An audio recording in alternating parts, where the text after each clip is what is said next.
Otro tema con los síndromes coronarios. Hay síndromes coronarios agudos y síndromes coronarios crónicos. Iniciaremos con el síndrome coronario crónico, denominado angina de pecho de esfuerzo o angina estable.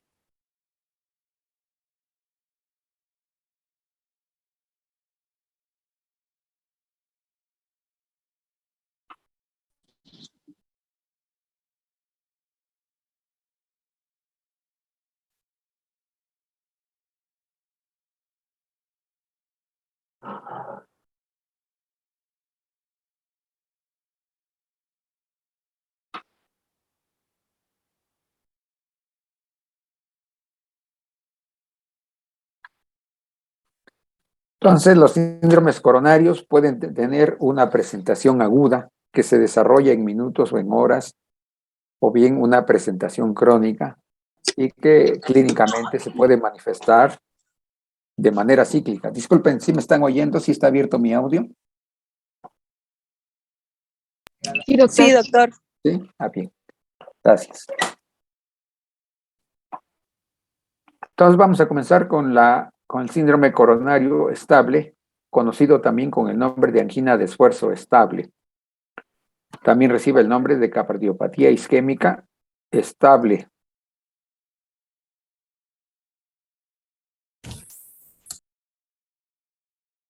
La etiología del síndrome coronario estable o angina de esfuerzo estable, en primer lugar tenemos como causa primordial a la aterosclerosis de las arterias coronarias, ya que cerca del 95 o hasta el 97% o un poquito más de este tipo de síndromes es originado por este problema, la aterosclerosis coronaria.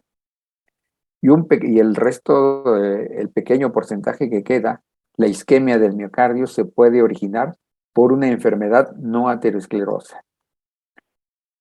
Ahora, tomando en consideración si las arterias coronarias enfermas por aterosclerosis son las grandes, entre comillas, grandes arterias coronarias o de tamaño mediano, son los vasos coronarios epicárdicos, y por otro lado también puede haber enfermedad isquémica originaria por alteraciones, principalmente de vasomoción en las arterias coronarias intramurales, que son arterias pequeñas, tal vez microscópicas, que viajan entre el espesor del músculo cardíaco.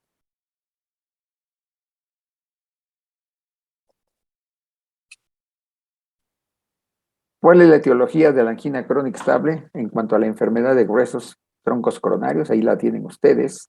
A la cabeza, la aterosclerosis coronaria, trombosis coronaria.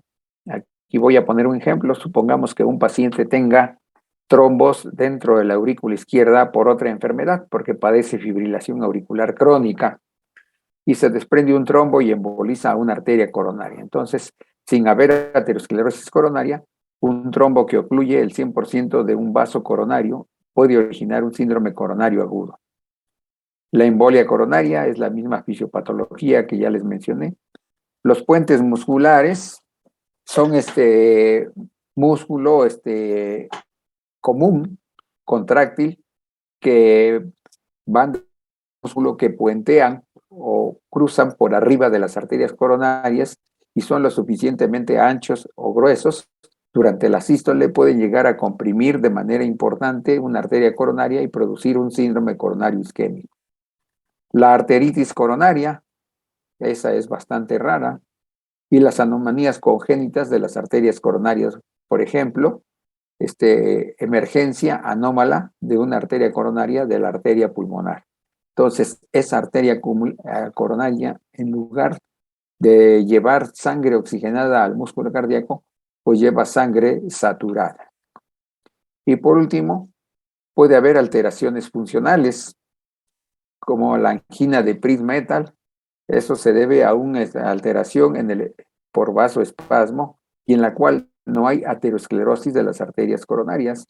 Y puede haber alteraciones mixtas si la etiología es de estos dos tipos.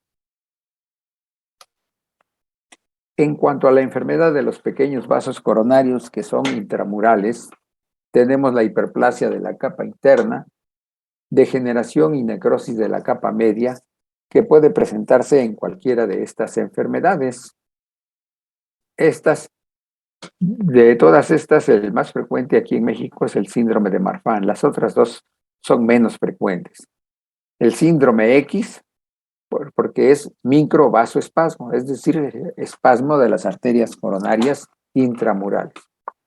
Hay otras causas de isquemia miocárdica que no son aterosclerosas, como la hipertrofia miocárdica inapropiada, en la cual la masa muscular es muy grande y el porcentaje de vasos coronarios es desproporcionado junto a la gran masa muscular que tiene que nutrir. ¿Por qué? Porque se hipertrofian las células cardíacas de manera exagerada, pero no crece en cantidad el número de vasos coronarios intramurales. Entonces eso puede generar desequilibrio entre el aporte y la demanda de oxígeno por parte del miocardio.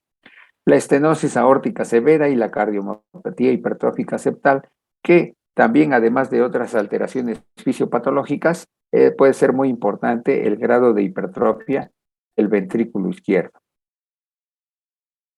Aquí tenemos los factores de riesgo mayor, que son considerados los más importantes porque llenan la puntuación específica que se requieren, es decir, los requisitos que pusieron los investigadores que organizaron esta clasificación en las valoraciones de riesgo cardiovascular. A la cabeza tenemos el género, que la cardiopatía isquémica es más frecuente en hombres que en mujeres, esto sobre todo antes de la menopausia. Pero recuerden que ya hemos mencionado que varios años después de la menopausia, la frecuencia entre hombres y mujeres puede llegar a igualarse por arriba de más de 40 años de edad. A medida que las personas tienen más años, la posibilidad de sufrir isquemia del miocardio, dentro de ellos el síndrome coronario crónico, pues va aumentando la posibilidad y la frecuencia. La raza, de todas las razas sobre el planeta, tienen mayor riesgo la raza negra. Mayores concentraciones séricas de colesterol de baja densidad. Ahora la cifra es más estricta, 170 miligramos o más por decilitro de lipoproteínas de baja densidad. Estas lipoproteínas son las que transportan el colesterol por la sangre y como son moléculas de bajo peso molecular, pues estas son las que pueden atravesar cuando hay una alta concentración de este tipo de lipoproteínas en la sangre, son las que fácilmente pueden llegar a atravesar las uniones intercelulares a nivel endotelial y pasar al espacio subendotelial donde se inicia la aterosclerosis. Menores concentraciones séricas de colesterol unido a lipoproteínas de alta densidad, son las HDL, son las siglas en inglés. Entonces, esto se ha considerado también un factor de riesgo mayor con la puntuación requerida. Los diabéticos, los hipertensos, por eso deben ser bien controlados y mantener las cifras de presión sistólica a este nivel o un poco menos. Y finalmente, las personas que tienen el hábito de fumar. Aquí abajo tenemos padecimientos que se han considerado factores de riesgo porque se encuentran asociados con frecuencia a las personas que sufren isquemia del miocardio de algún tipo de los síndromes coronarios, pero que no han llenado la puntuación específica en las valoraciones de riesgo cardiovascular. Ayer mencionaba uno de los compañeros de ustedes la obesidad, ¿verdad? Pero aunque se encuentra asociada, no llena la puntuación específica. Y antes de pasar a la siguiente transparencia, antes de terminar la clase o antes de salir, uno de sus compañeros me preguntó si todos los seres humanos padecemos aterosclerosis coronaria o cuál es el porcentaje de la aterosclerosis coronaria. Es bastante difícil porque las estadísticas son las que se obtienen mediante angiografías coronarias o bien mediante estudios histológicos, es decir, cuando el paciente ya ha muerto de causa isquémica, miocárdica o de otras causas. Pero en general, el 70% de la población mundial puede llegar a padecer aterosclerosis coronaria y morir por sus complicaciones o morir por otra causa, ¿no? El hecho de que una persona tenga aterosclerosis coronaria no siempre va a ser de grado severo que va a provocar un síndrome coronario. Puede pasar desapercibida por no tener síntomas durante toda la vida y morir por otra causa. Entonces, pues, pero en general, en la población general, ¿verdad? Valga la redundancia, el 70% de la población del mundo puede llegar a padecer aterosclerosis coronaria. Claro, va a variar este porcentaje o esta incidencia de país a país.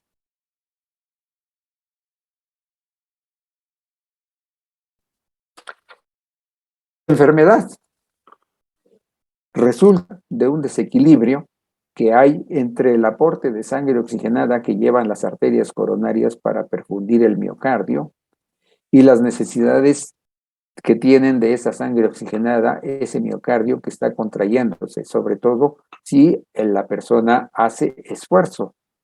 En estas circunstancias, el corazón tiene que incrementar el gasto cardíaco para perfundir adecuadamente el músculo esquelético, como cuando una persona sube escaleras, corre, en fin. Esos son dos de los ejemplos más característicos. Y entonces, cuando hay aterosclerosis coronaria, al disminuir la luz del vaso coronario, porque es una placa ateromatosa grande que sí obstruye más del 50% de la luz del vaso coronario, posiblemente este calibre que quedó después de que sí, gran cantidad de la placa ateromatosa ocupó el lumen de la arteria, pues es suficiente para aportar sangre oxigenada al músculo cardíaco cuando la persona está en reposo o bien cuando hace pequeños esfuerzos. Pero cuando hace esfuerzos más importantes, pues entonces se rompe ese equilibrio que hay entre el aporte, entre esta arteria coronaria que perfunde cierta zona del miocardio y la necesidad de oxígeno por parte del miocardio y que precisamente va a afectar y va a producir isquemia en la zona donde perfunde esta arteria estenosada o puede haber más de una arteria coronaria estenosada. El síntoma más importante, vamos a comenzar con los síntomas y signos de cardiopatía isquémica crónica, es el dolor anginoso. Es uno de los síntomas más importantes y muy característicos. Vean ustedes, es de localización retroesternal, es difuso en la gran parte de la cara anterior del tórax. Una característica muy importante cuando ustedes hagan la semiología del dolor en el pecho y puedan concluir si se trata de angina de pecho o no, es que este tipo de dolor es opresivo, retroesternal, pero sobre todo que siempre comienza con el esfuerzo físico o con el estrés emocional. Cede con el reposo o bien con la administración de vasodilatadores coronarios como la nitroglicerina y el dinitrato de isosorbide. Tiene irradiaciones características a la cara interna o ulnar de los miembros superiores. Casi siempre lo hace con mayor frecuencia al lado izquierdo.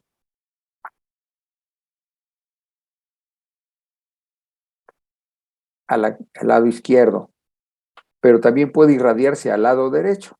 Casi siempre comienza del lado izquierdo y luego también se puede irradiar al lado derecho. Al cuello, a la cara anterior del cuello. Aquí no está pintado, pero puede ser también al maxilar inferior y a la cara posterior del tórax en la región interescapular. Recuerden que este tipo de dolor, lo característico, lo más importante, y es que comienza siempre con el esfuerzo físico o el estrés emocional, cede con el reposo al disminuir el esfuerzo físico o al pasar el estrés emocional y además también con los vasodilatadores que hacen que se abran, se vasodilaten las arterias coronarias. Y también estos vasodilatadores como la nitroglicerina y el dinitrato de isosorbide que se administran por vía sublingual, pues producen vasodilatación incluso de las arterias coronarias enfermas en los segmentos donde hay placas ateromatosas. Eso es lo importante en la semiología del ruido. Otra cosa importante es que no dura más allá de 15 minutos. El síndrome coronario crónico o angina de pecho de esfuerzo estable. Tiene un patrón clínico característico que se presenta de manera cíclica. Siempre va a comenzar con el esfuerzo físico y siempre va a ceder con el reposo y con los vasodilatadores coronarios y no va a durar más allá de 15 minutos. Eso es muy importante cuando ustedes hagan la semiología y hacer diagnóstico diferencial con otro tipo de dolores que se pueden presentar en el pecho. Y otro punto, este dolor anginoso también puede irradiarse al epicardio, principalmente cuando la zona isquémica es en la zona o en la cara diafragmática del corazón.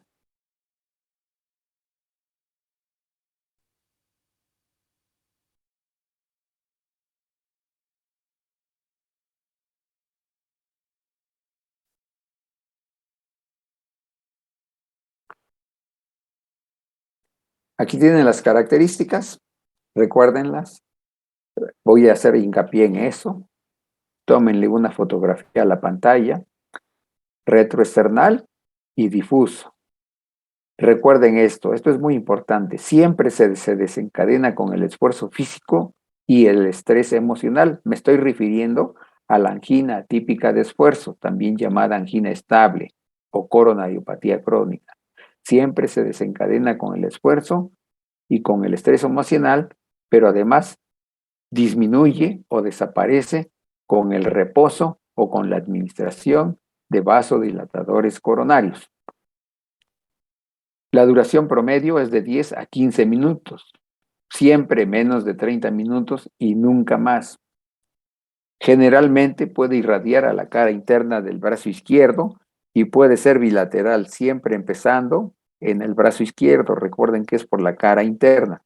También se puede irradiar a otras zonas como el cuello, en su cara anterior y lateral, al maxilar inferior, dorsal, a la zona interescapular y al epigastrio.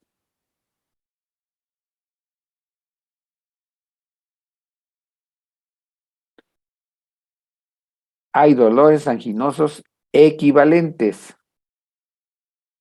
que también nos pueden hacer sospechar la enfermedad cuando no se presentan las alteraciones o las manifestaciones típicas que mencionamos anteriormente. Puede haber dolor u opresión precordial postprandial. Recuerden que la digestión es un fenómeno fisiológico que requiere un incremento importante del gasto cardíaco, del trabajo cardíaco y de su consumo de oxígeno. Dolor opresivo en el maxilar inferior. Fíjense bien, a veces no puede ser retroesternal, exclusivamente doler el maxilar inferior, pero siempre aparece, recuerden ustedes, con ejercicio y mejora con el reposo. O sensación de dolor o sentir apretados los codos y muñecas, pero siempre con el ejercicio. Dolor difuso, opresivo, interescapular con el ejercicio.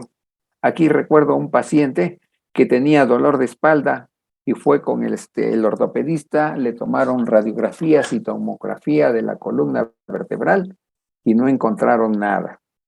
Entonces hay que hacer la semiología, porque si este dolor difuso interescapular, es decir, en la cara posterior del tórax, comienza siempre con el ejercicio y cede con el reposo, pues hay que sospechar de manera importante que se trate de isquemia del miocardio de esfuerzo. Sensación de indigestión es la misma fisiopatología del dolor precordial. Ahora, síntomas de equivalentes de angina, esto principalmente en las personas de edad avanzada, de más de 60 años de edad, o bien en aquellos diabéticos de larga evolución, ya que no pueden ser, como tienen neuropatía visceral diabética, entonces pueden no tener dolor, pero manifiestan otros síntomas sugestivos de que hay falla del miocardio por isquemia, como disnea y fatiga o debilidad de esfuerzo inexplicables o fácil con el esfuerzo, sudoración profusa o síncope. Hay personas, las mayores, que pierden el estado de alerta. Recuerden estos, es muy importante, siempre relacionados con el esfuerzo y ceden con el reposo o con los vasodilatadores coronarios. La exploración física. Recuerden esto siempre. Sin el ataque anginoso, la gran mayoría de las personas van a presentar un examen cardiovascular normal. Pero en el momento, si ustedes exploran al paciente durante o inmediatamente después del ataque anginoso, pueden encontrar ciertos signos físicos que los pueden hacer sospechar de que se trata de cardiopatía isquémica. Este es muy difícil a la palpación, doble levantamiento sistólico del ápex, porque es muy difícil palparlo en personas que tienen un tórax prominente, ya sea por músculos, por enfisema pulmonar o por glándulas mamarias grandes. Pero con bastante frecuencia a la auscultación con su estetoscopio van a escuchar un cuarto ruido cardíaco. Recuerden que un cuarto ruido cardíaco representa que hay alteraciones en la relajación y en la distensibilidad del ventrículo izquierdo, que es lo que provoca la isquemia del miocardio y que puede desaparecer habiendo pasado la isquemia. Si el ventrículo izquierdo ya tiene fallas en la función sistólica durante la isquemia, es decir, hay insuficiencia del ventrículo izquierdo o del ventrículo derecho o de ambos, van a encontrar un tercer ruido cardíaco, ¿verdad? Es decir, galope protodiastólico. El cuarto ruido es galope presistólico. Si ya hay dilatación del ventrículo izquierdo o del ventrículo derecho, en el caso del ventrículo izquierdo, van a encontrar que hay insuficiencia de la válvula mitral, que puede ser por dilatación del anillo de la válvula mitral o bien por disfunción de uno de sus músculos de la válvula. Y claro, este puede ser crónico y presentarse de manera aún sin la isquemia. Y la otra posibilidad es que solamente escuchen ese soplo holosistólico de regurgitación de la válvula mitral durante el ataque isquémico. El paciente puede presentar signos de reacción adrenérgica, ¿verdad? Diaforesis profusa, taquicardia, o signos de bajo gasto cardíaco. Esto significa que hay un daño muy severo del ventrículo izquierdo. ¿Cuáles son los signos de bajo gasto cardíaco? Debilidad muscular, disminución de la presión sistólica y oliguria.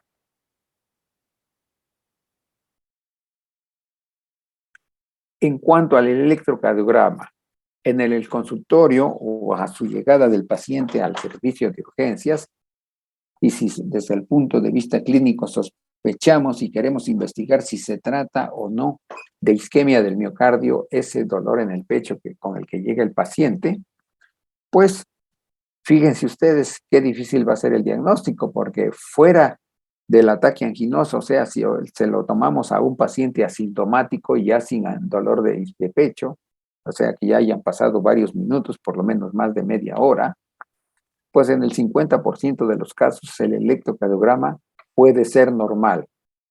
Pero si ustedes afortunadamente le toman el electrocardiograma al paciente durante o inmediatamente después del ataque anginoso, pueden llegar a observar cambios electrocardiográficos que sugieran que se trata de cardiopatía isquémica. El más frecuente es la inversión de la onda T, ¿verdad? Si esta es química, perdón, típica, entonces es más posible que puedan hacer el diagnóstico. Y todavía más, tiene mayor sensibilidad un desnivel negativo, es decir, del segmento ST por abajo de la línea isoeléctrica. Puede haber alteraciones crónicas que hayan quedado del antes. Si el paciente sufrió anteriormente un infarto del miocardio, pues el electrocardiograma puede mostrar una imagen típica de necrosis del miocardio antigua o pudo haber desaparecido con el paso de 2 o 3 décadas, es decir, de 20 o 30 años. Ahora bien, si el electrocardiograma muestra persistentemente una imagen de supradesnivel del segmento ST, con o sin ataque anginoso, y por varios días, pues esto puede sugerir una zona de aneurisma del ventrículo izquierdo o bien de un infarto en evolución en un infarto del miocardio con elevación del segmento ST. Y entonces tendrán que echar mano de otros signos físicos, de otros síntomas, de otros cambios electrocardiográficos y sobre todo de los marcadores bioquímicos de necrosis del miocardio. Aquí tenemos un electrocardiograma. Esta es la onda T isquémica típica. Vean ustedes, es una onda T de gran voltaje, casi del mismo voltaje de la onda R del complejo QRS. Vean ustedes, son ramas simétricas. La onda T es negativa y puntiaguda, acuminada y de hombros redondos. Esa es una onda T típica de isquemia. Si tienen una buena sensibilidad para el diagnóstico de cardiopatía isquémica, sobre todo si ustedes captan ese tipo de ondas durante el ataque isquémico y desaparecen y la onda T se normaliza con el reposo y el tratamiento con vasodilatadores coronarios, ¿verdad? La sensibilidad de este signo electrocardiográfico puede llegar hasta el 80%, o sea que quiere decir que a 20% de los pacientes que sí tienen cardiopatía isquémica puede no diagnosticarlos el electrocardiograma. Entonces, pues con este electrocardiograma no hacemos con este signo electrocardiográfico no hacemos en el diagnóstico en el 100% de los pacientes. Un signo electrocardiográfico más con mayor sensibilidad que la onda T isquémica es el desnivel negativo del segmento ST, sobre todo si este es rectilíneo y tiene una duración de más de 8 centésimas de segundo. Es decir, que desde que inicia hasta que termina, dura más de 2 cuadritos o 2 milímetros de longitud, y sobre todo si el descenso es de más de 1 milímetro por debajo de la línea isoeléctrica. Entonces, este signo tiene mayor sensibilidad para el diagnóstico de isquemia del miocardio. Entonces, estos dos signos son los que se pueden presentar o son los que se presentan con mayor frecuencia si es que tenemos la fortuna de tomar el electrocardiograma durante el ataque anginoso o bien inmediatamente después.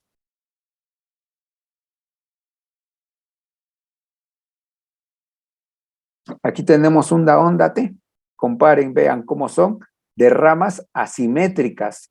Los hombros no son redondos en los dos lados. No es puntiaguda la onda T, incluso aunque esté negativa como sucede en ABR, pero no es una onda T isquémica. Vamos a comparar otra vez con el electrocardiograma. Ven aquí la onda T positiva o cuando es negativa normalmente en ABR. Y vean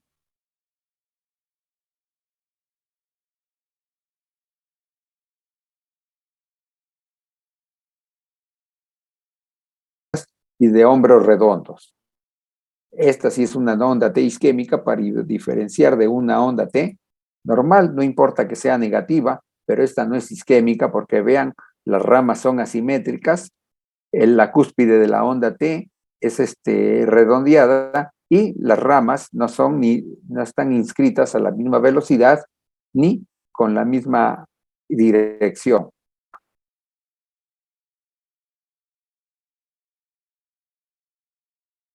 Aquí tenemos, ¿verdad?, el desnivel negativo del segmento ST.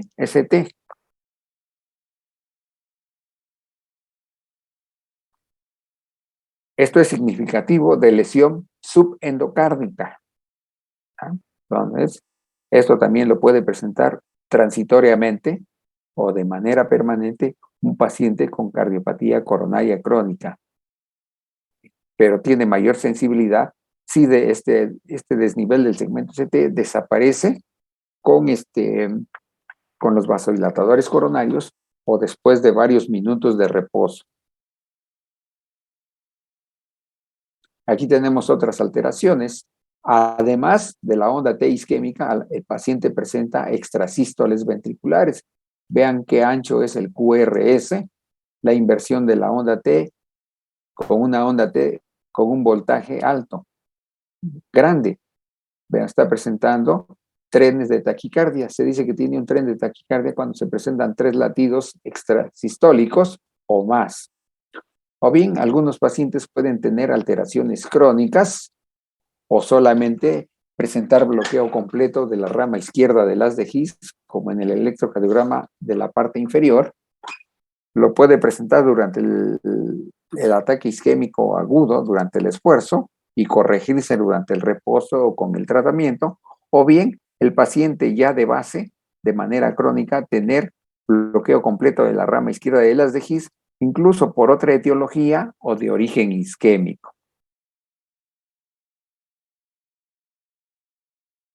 Aquí tenemos el electrocardiograma en mayor tamaño, un bloqueo completo de la rama izquierda del haz de His. Vean qué ancho es el complejo QRS y cómo hay alteraciones del segmento ST en las derivaciones electrocardiográficas que ven de frente a la cara lateral del ventrículo izquierdo con desnivel negativo del segmento ST, pero también la inversión de la onda T, ¿verdad?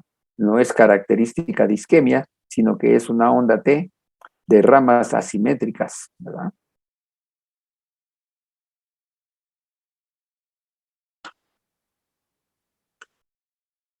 La radiografía del tórax póstero anterior generalmente no es diagnóstica de cardiopatía isquémica, pero es útil para evaluar la repercusión si había enfermedad en el corazón, como si observamos que hay aumento en el tamaño de la silueta cardíaca si medimos el índice cardiotorácico, o bien si el paciente presenta durante el ataque anginoso hipertensión venocapilar pulmonar por insuficiencia del ventrículo izquierdo.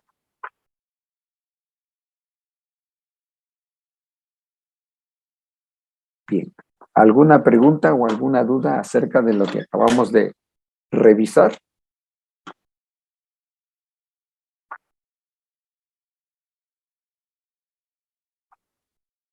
¿Preguntas? No, doctor. Todo quedó claro, expliqué con bien los cambios y lo que tratamos hoy. Hablé muy rápido, no fui muy claro, con toda confianza para que yo repita lo que no está claro. Bien, si no es así, entonces continuamos el día de mañana. Pasen muy buenas tardes. Sí, Hasta doctor, luego. muchas gracias. Hasta Gracias, luego, buenas tardes. doctor. Buenas tardes. Gracias, doctor. Gracias, doctor.